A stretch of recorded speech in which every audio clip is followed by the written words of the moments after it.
Paano kung nagpakasal ka sa isang estrangherong lalaki para lamang pambayad sa utang ng iyong ama? Paano na ang pagsasama ninyo sa iisang bubong? Kung kapwa alam ninyong sa papel lamang ang lahat at wala naman kayong pagmamahal sa isa't isa, makakalaya ka pa ba kung nakatali ka na? Meet Daniel Medrano. Mayaman, strict at moody. A dashing bachelor, successful business owner. Hanggang sa mapa sa kamay niya ang isang Bianca Suarez. Anak ng isang kasosyo niya sa negosyo na walang ginawa kundi ang umutang ng umutang sa kanya. Dumating ang araw na kailangan na niyang singilin ito pero wala itong maiabot na pera. Nagmakaawa ang negosyante at sinabing ibibigay ang anak nito bilang kapalit. At nang makita niya ang litrato ng dalaga, ay hindi niya inasahan na titibok ng malakas ang puso niya. May kung anong bagay ang biglang humampas sa pagkatao niya at napao siya rito. Malugod niyang tinanggap si Bianca sa mansyon niya at pinakasalan. He's 30 at nasa tamang edad na para mag-asawa. But what about her? Paano niya mapapaibig ang kanyang asawa? Magandang araw, Angels. Isang series story muli ang nais kong ibahagi sa inyo na sana ay magbigay kilig at inspirasyon sa bawat isa. Pero bago tayo magpatuloy, kung bago ka pa lamang sa aking channel ay pakilike po ng ating video. Paklik na din ang subscribe button para lagi kayong updated sa mga parating ko pang uploads. Madalas ay ginagabi kong umuwi si Daniel galing sa trabaho niya bilang isang business owner ng mga nangungunahang supermall sa buong bansa. Sa edad na 30 ay masasabing matagumpay na siya sa kanyang buhay. Hindi lang matagumpay, kundi nag-uumapaw sa yaman ng binata. Mabilis siyang naglakad papasok sa malawak na salas at tinungo ang kitchen. Naalala niyang hindi pa nga pala siya nakakapaghapunan. Sinipat niya ang mamahaling relo sa bisig at medyo malalim na nga ang gabi. Kaagad siyang kumuha ng baso na nasa mesa at nagsali ng tubig mula sa katabing pitsyel. Kaagad niyang inisang lagok ang laman nun. Dumating ka na pala. Hinarap niya kaagad ang asawa sa pamamagitan ng seryosong muka. Kahit hindi niya ito lingunin, ay makikilala at makikilala niya ito dahil sa mabangong halimuyak ng pabango nito. Pansin niya ang otomatikong pagyuko ni Bianca at hindi man lang tumingin sa kanya. Panay sa tiled floor lang ang tingin nito. She's wearing her purple night dress na hanggang binti ang iksi.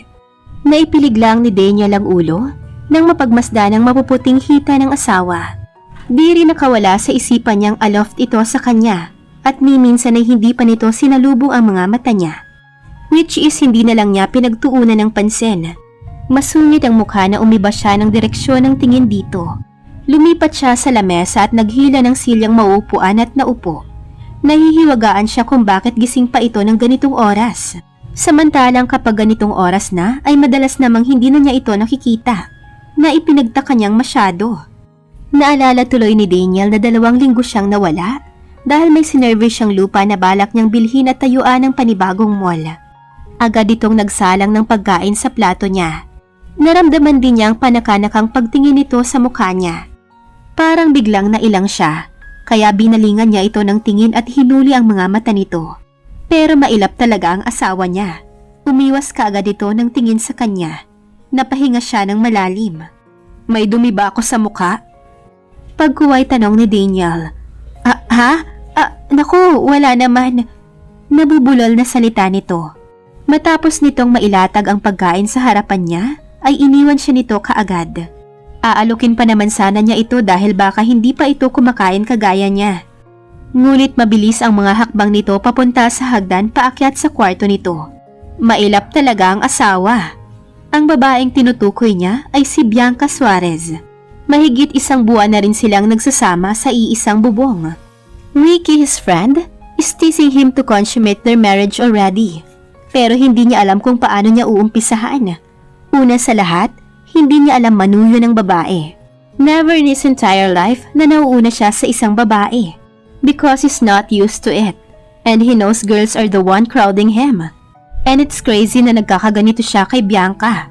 He shook his head at naisip na marahil ay naghahanap lang siguro siya. Kailangan na siguro niyang mahiga at nakakapagod ang linggo niya. He need to ease out those crumbling thoughts starting to hunt him down. Kaya mabilis niyang tinapos ang pagkain at tinungo ang basement ng bahay niya.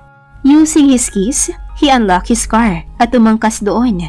Binuhay niya ang makina at umalis sa lugar na yon. He should stop desiring her.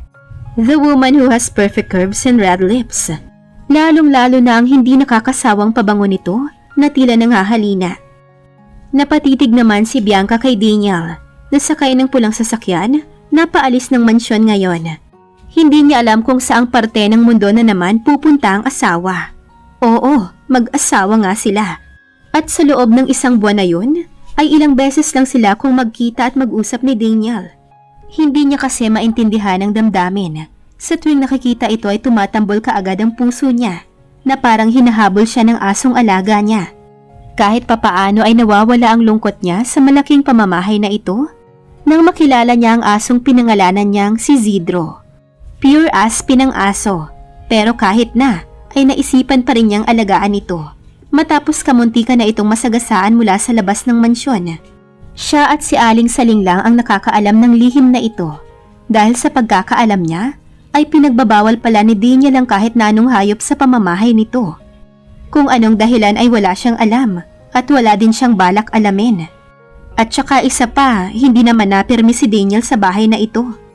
Simula nung maikasal sila, may 1 hanggang 3 beses niya lang itong namataang natulog sa mansyon. Marami naman kasi itong bahay. Ayaw man niyang pakiharapan at pagsilbihan ng lalaki ay kailangan. Para kapag hiningi niya ang permiso nito ay madali niya itong mapapapayag. Naalala niya, matuling lumipas ang 2 linggo na panay pasyal at lakad lamang siya sa loob ng malaking pamamahay nito. Panay din ang punta niya sa loob ng kwarto ng asawa, kung saan palagi niyang tinitignan ang malaking portrait nito na sinlaki ng tao. Hindi niya maipaliwanag sa sarili kung bakit gustong-gusto niyang matitigan ang gwapong mukha ng asawa. It was a portrait of him when he was 14. Kung ikukumpara sa Daniel ngayon ay wala masyadong pinagkaiba. Masasabi niyang nakakakita naman siya ng gwapo noon, lalo na kapag may party dati sa mansyon nila. Pero iba si Daniel. May sinasabi ang mga mata nito kung kaya't gustong-gusto niya itong matitigan kahit isang buong araw. Parang kinakalikaw nito ang buong pagkatao niya na kausapin ito kahit sa picture lang nito. Dahil nagniningning siya sa tuwing kaharap ang totoong Daniel. Dapat masanay na siya sa bago niyang pangalan, Bianca Medrano. She's no longer a Suarez. Masakit mang tanggapin na basahan lang ang tingin ng pamilya niya sa kanya, ay wala na siyang magagawa. Si Daniel na ang nagmamay-ari sa kanya. Ang pamilya niya ngayon. It's past 8 in the evening at alam niyang gagabihin na naman siguro ito. Huminga siya ng malalim nang matagpuan ang sariling. Tinititigan na naman ang gwapong mukha nito. Ito na ata ang malupit na ritual niya bago mahiga sa kama niya. Magkahiwalay sila ng silid. Iyon naman ang napagkasunduan nila nung unang dumating siya sa pamamahay nito. He won't take advantage of her. It was loud and clear na tinanggap lang siya nito bilang bayad utang ng tatay niya. Kung kaya't pagsisilbihan niya ito sa abot na rin ng makakaya niya. Dahil gagawin niya ang lahat para matubos niya ang sarili. At hindi siya umaasa na may kung anuman ito sa kanya. Buo na ang plano niya. Kung katulong ang hinahanap nito sa pagkatao niya, ay hindi niya ito uurungan. She will offer him herself. Wala na siyang pakialam kung katulong lang siya sa paningin nito. Mabilis siyang lumabas ng silid nito bago maramdaman ang busina ng kotse nito mula sa labas. Kararating lang nito. Nakikita niya itong lula ng sasakyan mula sa sungaw ng kortina nang mapadaan siya sa gilid ng bintana. Isasara na sana niya ang pinto ng kwarto ni Daniel nang mapansin ang kumikiwal na buntot ng aso mula sa ilalim ng kama. Halos lumuwa ang mga mata ni Bianca ng sandaling iyon. Sa paanong paraan nakapasok si Sidro dito? Wika niya sa sarili. Alam niyang ilang minuto lang ay aakyat na si Daniel papunta sa silid nito. Parang may kung anong mabigat na bagay sa puso ni Bianca sa sobrang kaba. Pag hindi pa sila lumabas ngayon ay tiyak na mahuhuli sila ni Daniel. Agad niyang tinawag si Sidro para lumapit sa kanya. Pero mukhang nais pa atang makipaglaro ng aso. Napakagat na si Bianca sa kanyang ibabang labi. Palatandaan na tense na siya. Kabadong-kabado na siya at hindi malaman ang gagawin. Ramdam niyang parang hihimatayin na siya sa kaba. Mabilis niyang inabot si Sidro na ngayon ay nagtatago pa rin sa ilalim ng kama ng asawa. Sa pagkakataong ito ay natataranta na siya. Paano niya ba kasi ipaiintindi sa aso na kailangan na nilang lumabas? Naisipan niyang lapitan sa ilalim ng kama si Isidro nang maramdaman ang pagbukas ng pinto. Nakakaistatwa ang tagpong iyon. Ano na lang iisipin ni Daniel kapag nakita nitong nasa kwarto siya nito. Mabilis na inayos ni Bianca ang medyo tumabinging bedsheet sa harap at naisipang magkunwaring inaayos ito at nire-ready lang niya ang higaan nito. Nakaisang linya naman ang kilay ni Daniel nang tangkain niyang salubungin ang mata nito. Pero mabilis din niyang inalis agad doon ang mata at tinuon sa kama kunwari ang atensyon. Anong ginagawa mo sa kwarto ko? Istrikto at maotoridad ang tanong na pinakawala nito. Tila boss na naguutos kung bakit ang bagal-bagal ng kinikilos niya. Ganon. Kaya napadiin ang paghawi niya ng bedsheet nito. Naramdaman niya ang dahan-dahang paglapit nito sa may likod niya. Naalala niya ang suot niya. Ayaw niya naman na masilipan, kaya umayos na siya ng tayo. Napansin din niya ang biglang pagtakbo ni Isidro palabas ng pinto. Nahigit naman ni Bianca ang mahabang hininga. Pati aso'y nahimigan na masama ang ugali ni Daniel sa isip niya. Napailing na lamang siya. Something's wrong? Saka sinunda ni Daniel ang paningin niya kung saan siya nakatingin. Luckily, wala na si Isidro doon. Alam niyang diretso na sa kwarto niya ang punta ng alagang aso. Mukhang natakot din ata talaga sa presensya ng kanyang asawa. Ha? Naku, nothing's wrong. I mean, tapos ko nang i-prepare ang silid niyo, sir. I'll go ahead na. Good night. She said with so much careful. Ayaw niyang mahalata ito. Tatalikuran na sana niya ito nang pigilan siya nito sa balikat niya. Tell me, what is your little agenda? Seryosong tanong nito sa kanya na parang nahuli siya nitong may ninanakaw na mahalagang pag-aari. Nangatal naman si Bianca sa dahilang hindi niya napaghandaan ang kumusyon sa pagitan nila ni Daniel. Parang sa braso niya lang siya nakatingin dahil sa higpit ng pagkakahawak nito doon, kaya binitawan din siya nito kaagad. At huminga ng malalim nang saktong mabitawan siya at inayos at tinupi ang white long sleeve hanggang braso. Napakurap si Bianca. Hindi niya sinasadyang panoorin nito habang tinutupi ang white long sleeve nito hanggang braso. Hindi niya na namalayang napatakip na siya ng tuluyan sa bibig niya. Magkadikit na masyado ang kilay nito. At nung bumaba ang mga mata niya sa mapupulang labi nito ay napalunok siya. Wala akong kinuha sa'yo. Mariing sambit niya. Pumunta ako rito sa silid mo para ayusin ang kama mo. Yun lang. Huwag mo akong akusahan ng kung ano-ano. Mahinang saad niya. Hindi niya maiwasang tagpuin ang paningin nito. Kung kaya nung humakbang ito palapit sa kanya, ay ganun din ang ginawang pag-atras niya. Hanggang sa napansin niyang nakulong na siya sa pagitan ng kama.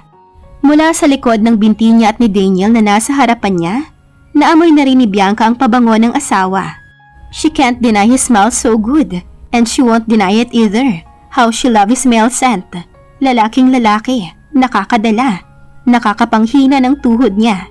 Nagulantang si Bianca dahil mas nilapit pa nito ang sarili sa kanya at bumulong. Be honest with your words, honey, or you'll regret trespassing here. Pananakot nito sa kanya. Dahilan kung bakit natagpuan niyang nakatitig na pala siya rito, diretso sa napakaseryosong mukha nito. Tila nawala na nang sasabihin si Bianca. Napakunot noo siya nang maintindihan ang binitawang salita ni Daniel. Hindi iyon pagbabanta, dahil gagawin talaga nito ang sinabi nito. Kung kaya't umalis siya sa pagkakaipit sa gitna ng kama at ni Daniel, napatikhim siya. Aalis na ako. At pahapyaw na tiningnan ito sa muka at mabilis ring binalik niya sa kama ang mata niya. Inayos ko lang talaga ang kama mo para masarap ang tulog mo ngayong gabi. Saka yumuko sa harap nito hudyat na aalis na siya. Parang gustong manayo ng balahibo niya nang galawin nito ang Adam's apple. Lumunok ito ngayon lang at gano'n na lang ang pag-iinit ng buong kaibituran niya nang mapansin kanina pa pala ito nakatitig sa labi niya. Mabilis niyang natakpan ang bibig gamit ang kamay. This is too much. Isa lang ang gusto niyang gawin sa mga oras na yun, ang makalabas ng kwarto ng asawa. Ang makalayo sa mapanghalinang presensya ni Daniel. Mabibilis ang hakbang niya at pipihitin na niya sana ang doorknob nang marinig ang isang kalabog. Nagulantang siya sa nakita niyang nakahigang katawan ni Daniel. Nakataklob ito sa kama. Parang huminto ang mundo niya ng sandaling iyon. Mabilis kumalat ang kaba sa buong puso niya. Agad niyang dinaluhan ang asawa at tinihaya. Lying on his back, pinakinggan niya kaagad ang pintig ng puso nito. My God! He's unresponsive. Anong gagawin niya? He's unresponsive. Mabilis niyang niluwagan ang kwelyo nito at tinanggal ang una at dalawang butones. She needs to perform a CPR. Pinosisyon ni Bianca ang kanyang mga kamay. She interlocked her fingers on Daniel's chest. She performed 30 chest compressions at agad binuka ang bibig ni Daniel. Kailangan niya itong bigyan ng hangin. Napaisip siya sandali, pero napailing siya dahil buhay ang nakataya. Mabilis niya itong binigyan ng hangin. Kailangan nitong huminga. Still, unconscious pa rin ang lalaki. After giving away 2 breaths, tatayo na sana siya nang bigla nitong iminulat ang mga mata. Bumalikwas ang asawa niya sa pagkakahiga. Hingal na hingal ito. Nagulantang naman si Bianca, kaya napahawak siya sa puso niya. Nanlisi kasi ang mga mata ni Daniel nang salubungin niyang nagtatagis na tingin nito. His jaws were clenched. Napakurap siya. Bakit? May nagawa ba siyang mali? Get out! Singhal nito sa kanya sabay itinuro ang pinto ng kwarto nito. Hindi maintindihan ni Bianca ang kinilos ng lalaki. Ito na nga ang tinulungan. Ito pa ang may ganang sigawan siya. Kung alam lang nitong nawala ito sandali, at kung hindi dahil sa tulong niya ay malamang pinaglalamayan na ito ngayon. Napailing na lang si Bianca sa kaisipang iyon. Hindi siya nag-atubiling tumayo at malalaki ang hakbang niya paalis ng kwartong iyon. Isa lang ang masasabi niya, hindi na niya tatangkaing lapitan or hawakan man lang ang asawa. Kasunod noon ang pagbuga niya ng marahas na hangin. Kinabukasan ay nagising si Bianca nang dahil sa kakaibang komosyon na nanggagaling sa labas. Mabilis siyang napabangon at hinawi ang makapal na kurtina sa kanyang bintana. Mula sa bintana niya ay napakurap si Bianca nang mamataan si Aling Saling na ngayon ay nagmamakaawa mula sa labas ng gate ng mansyon. May mga bagito at iba pang bagahe niya ang nasa paanan nito. Gustong bumaligtad ng sikmura ni Bianca. Alam na kaya ng asawa niya ang lihim niya. Agad niyang hinanap si Isidro sa ilalim ng kama niya. Napailing na lamang ang dalaga. Hinanap na niya ang aso niyang si Isidro sa buong silid niya pero wala ito. Parang bigla siyang nakaramdam ng asar sa asawa. Alam na niya ang susunod na gagawin. Sigurado siyang nasa kwarto pa ito ng mga oras na yun. Pinagtagis niya ng maigi ang mga bagang. Saka mabilis niyang dinampot ang roba niya at walang patumpik-tumpik na lumabas ng silid niya. Mabilis niyang narating ang kwarto ni Daniel. Kinalampag niya ito hanggang sa sumuko ang mga palad niya. Pinakiramdaman niya ang loob ng silid. Nang wala siyang maramdamang komosyon, ay mabilis niyang pinihit ang doorknob pabukas na hindi naman pala nakalock. Na siyang naging mitsa ng pagkakasalampak niya sa sahig. Hindi niya napigilang mapahiyaw. Nang malaglag siya ay tumama ang siko niya sa marmol na sahig. Naramdaman niya ang intimidating aura ni Daniel.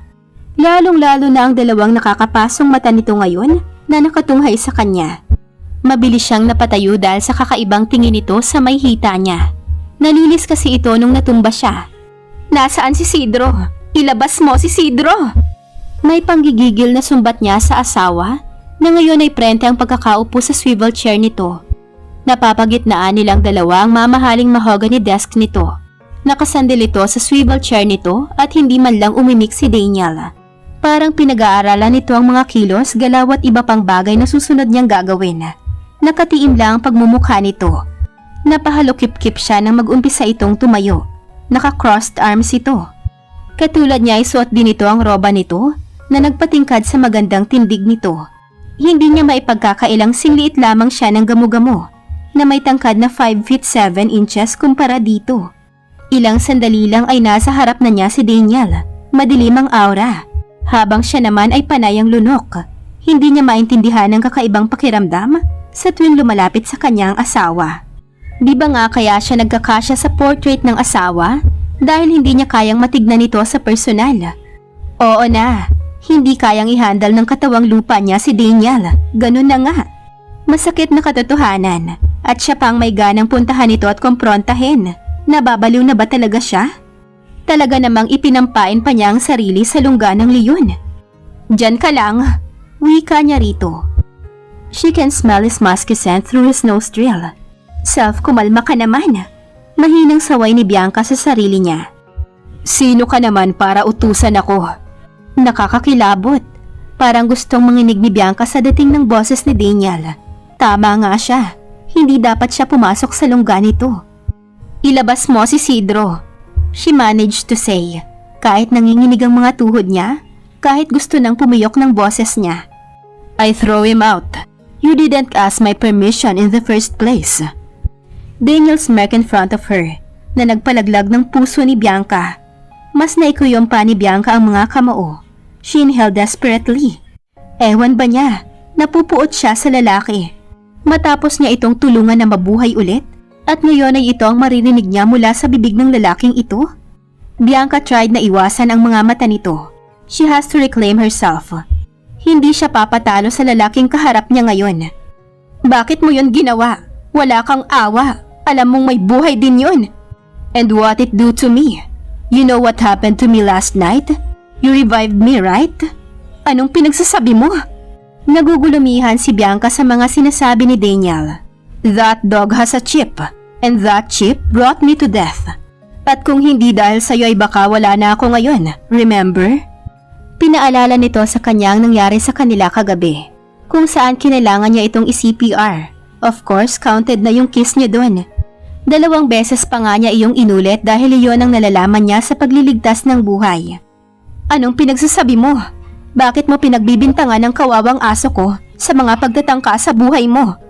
Dahil kung may nakakahawa itong sakit, bakit siya naman hindi? Pinaglololo ko ba siya ng lalaking ito? Anyone could be a threat, mi esposa. Angil ni Daniel kay Bianca. Napansin niyang sobrang lapit na nito sa kanya. Aatras na sana siya nang abutin nito ang baba niya. Agad niyang natagpuan ang sariling paningin na ngayon ay nakikipagtagisa na ng tingin kay Daniel. Daniel has the most alluring eyes. Napakasarap nitong titigan. It can be furious and enraged when he's mad. Pero may isang bagay na nagpabagabag sa kanya.